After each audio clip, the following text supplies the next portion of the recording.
Hey guys, it's Friday. Like I said, I'm going to be going away for a week. Well, I don't think I specified the week exactly, but I am going to be going away for vacation. And yeah, so we're going to take a break for a couple of days. When I get back, we'll dive more headlong into, you know, discussing specific styles and specific sounds of punk. Now, the first punk movement, so to speak, is the Protopunk movement.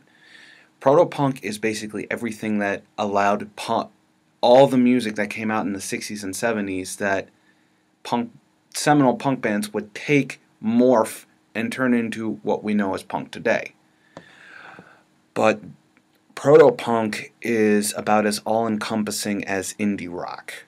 Like Silver Sun Pickups, Coheed and Cambria, those two bands are considered indie rock.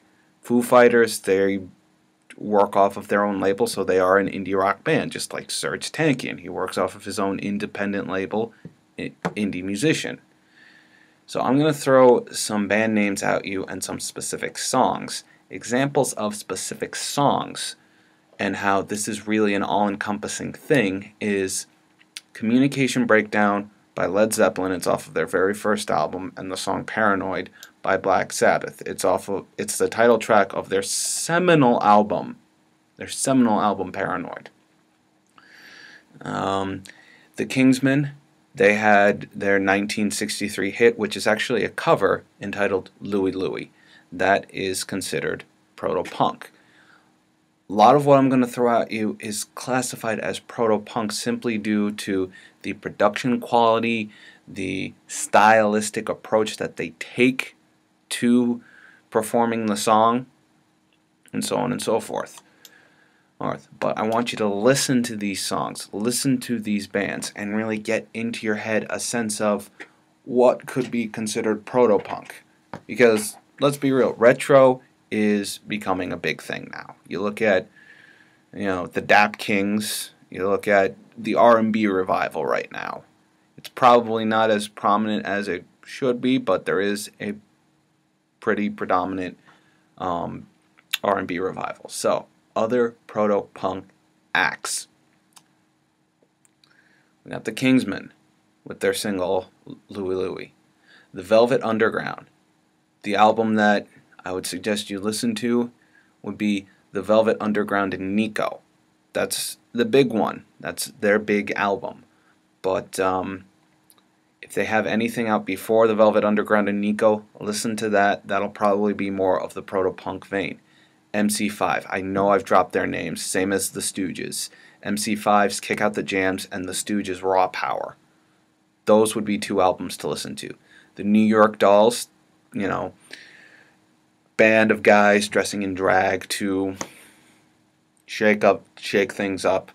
Lou Reed, Captain Beefheart, early Captain Beefheart, Patti Smith, Richard Hell. Patti Smith and Richard Hell would be two of the big people on campus in the CBGB punk scene. Those would be bands from America, musical acts from America. The band New from Germany, and in England. A lot of these are going to be early career for some of these artists, but David Bowie, T-Rex, well, Electric Warrior from T-Rex is probably a good example of what proto-punk sounds like. Brian Eno, Mott the Hoople. I'm sure you all heard all the young dudes, with Juno and all that. The Kinks, the guys who originally wrote You Really Got Me, the song that Van Halen took and made their own, so to speak. The Who. I would argue that basically everything leading up to Tommy could fall under the proto-punk vein. Everything leading up to their album Tommy. I Can't Explain, I Can See for Miles, definitely My Generation, Roxy Music, and Hawkwind.